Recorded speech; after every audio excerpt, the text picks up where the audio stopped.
Welcome to Rack Rants. We got the legend himself, hottest producer, the one and only Scott Storch in the building. What's going on? Thanks for having me. What's good with you, huh? I'm chilling. What do you have new popping up right now?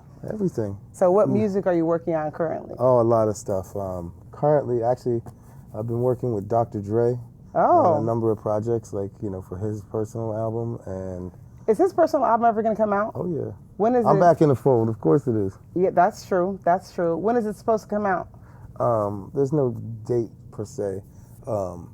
And there's another side of the music aspect we're working on. It's for his new television endeavors with Apple. So there's a lot of stuff. He's got a little mini series coming out. That's pretty crazy. It's a blessing to be back in Dre's crew after all the stuff that I went through, personal life and this and that. And How did you and him reconnect because of the whole? it wasn't easy. It wasn't easy. I had to go through a lot, and enough people, I guess, had to tell him and convince him, like, yeah, he's actually really clean and sober and working again and back to what he was, the machine. You know what I'm saying? I'm a hit machine when I'm on. I'm on. Yeah, when you on, you on. So, I mean, you have flowing out. Yeah. The Chris Brown, sorry, Rick Ross. Yeah, I got a new record that just hit the charts with The Game featuring Jeremiah. Oh, yeah, I heard that. Yeah. Oh, you did that? I did that. Yeah, okay. Yeah. I see you. Oh, speaking of Dre, I was just thinking about, so, we broke a story, how he had a big incident. Then they said that he pulled out a gun and all that type of stuff. Do you know anything about that at all? Dre was the victim in that one. That's crazy. A real racist. Beat. Yeah. Uh-huh. That was in Dr. Dre's driveway. Dre has a high security team, this and that. He don't need to get his hands dirty. He don't carry guns and stuff like that, When he pulled his phone out, the guy said, another black guy with a gun. Sped off. 10 minutes later, cops were at Dre's door. And the guy, what was he doing in Dre's driveway? That's just a little too choreographed for me. Like, that just seems like some kind of setup or something. I don't know, man.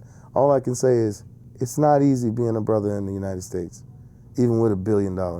When you said that you had to do a lot of things to get back in good with him, what do you mean by that? Like, is people had to holler at him? I was a real integral part in the birth of Aftermath with Dre.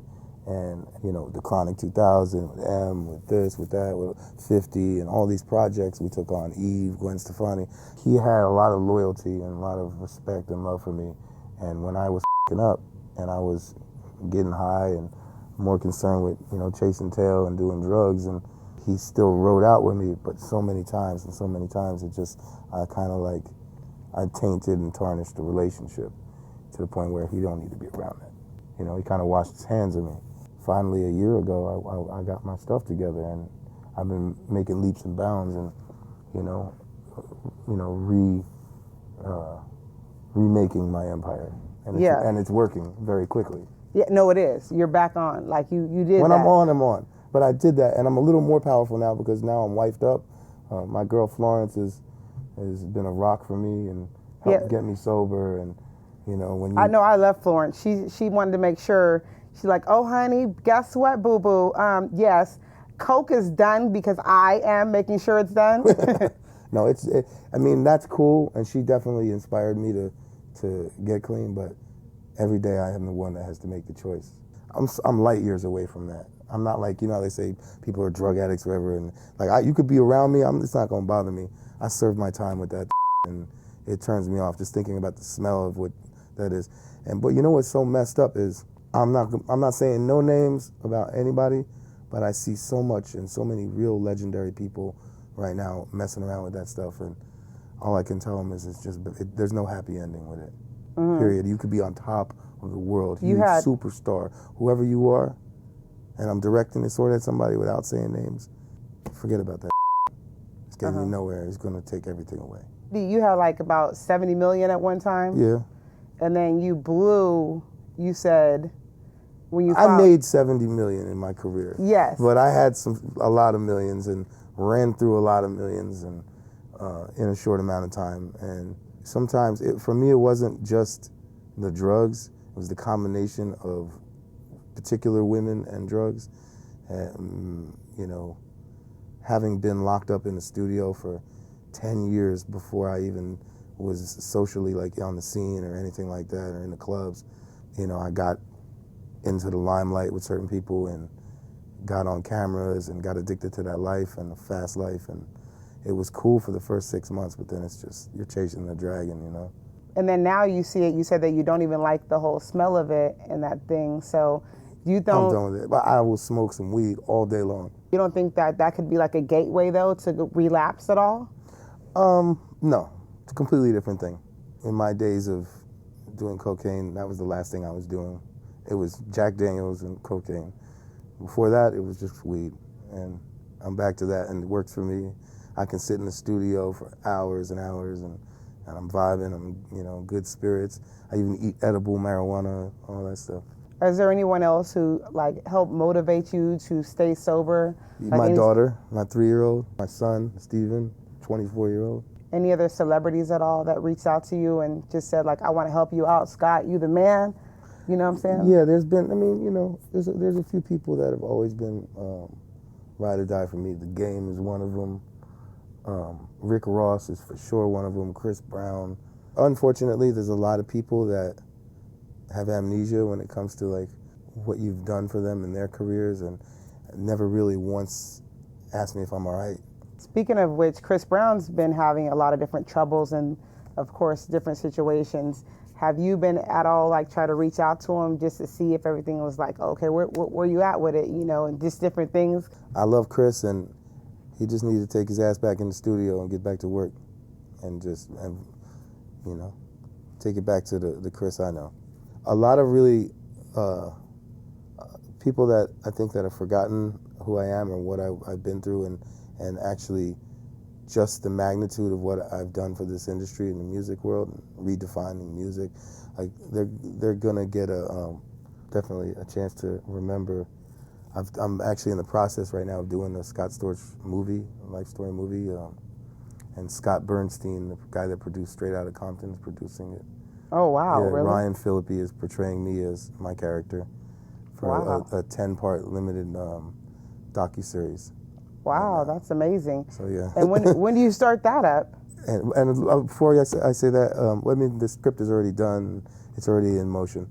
So a lot of feelings are going to get hurt from this thing, because I'm not really holding anything back in the thing.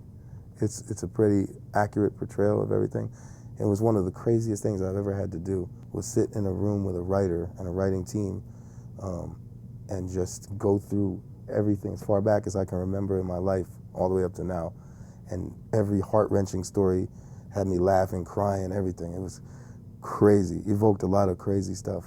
With your finances, right? So like right now, every single hit, do you do something special with your money? Something special? Like, be like, oh, I want to save I'm this just amount? coming back. I'm not a philanthropist yet, but I'm getting there. I definitely, I'm taking care of my family the right way right now. That's the first step. I got my family, I got my girl, I got a beautiful house, and I have a little percentage of this company that my man has called a Purple Haze Vodka. Oh yeah, I heard of that. Yeah. I just want to do a little word game with you. And it's just basically, we're going to go over a certain couple people's names, and you tell me your feeling of them and how you feel about it. Christina Aguilera. Talented. Beyonce. Best voice in the world. Really? To me, she's the most talented person I ever worked with.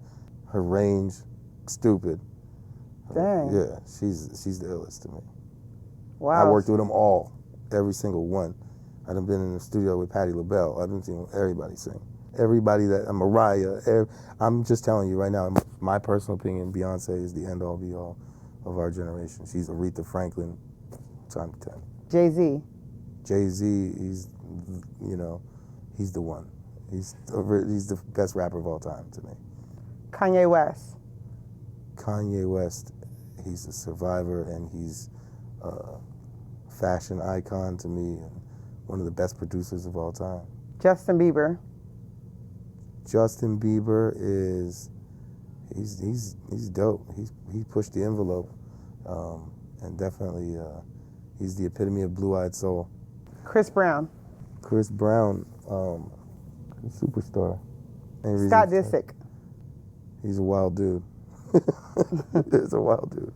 So many things I could say about so many of the people you mentioned, but I know, but I know That's that you're just cheap. not. No, I know. I just know that you're just not being messy. But I know that for factual, that you know a lot of different things about each of these artists that is like inside is mind blowing to you. for sure. So that's why I'm like, okay, you know what I'm saying? That's why, of course. Half of those people are perfectly normal people, perfectly great people, And the other, and half of them are out their mind. exactly. Yeah. Put it this way, some of those people make me look like an angel. Yeah. They just kept working. Their management kept them working. And me, I stopped working. I was somewhere off in Central Pay, popping a $30,000 bottle. Would you do it all again? Yeah, because that's what led me here, and I'm happy where I'm at right now. I mean, put it this way, life is a lesson. You know what I mean? We all, you have to take advantage of these lessons. Maybe it prevented me from doing something I would have done if that didn't happen. So now I live very cautiously. But there were some moments where I should not have lived. I was going really hard. Well, thank you for tuning into Rack Rants. I got the one and only, like I said, in the building, Scott Storch. You guys come again. He's going to keep on having hella tracks. Just flooding the market this year. Hits, singles are us, we'll call it. Singles are us. Poppin'. Popping.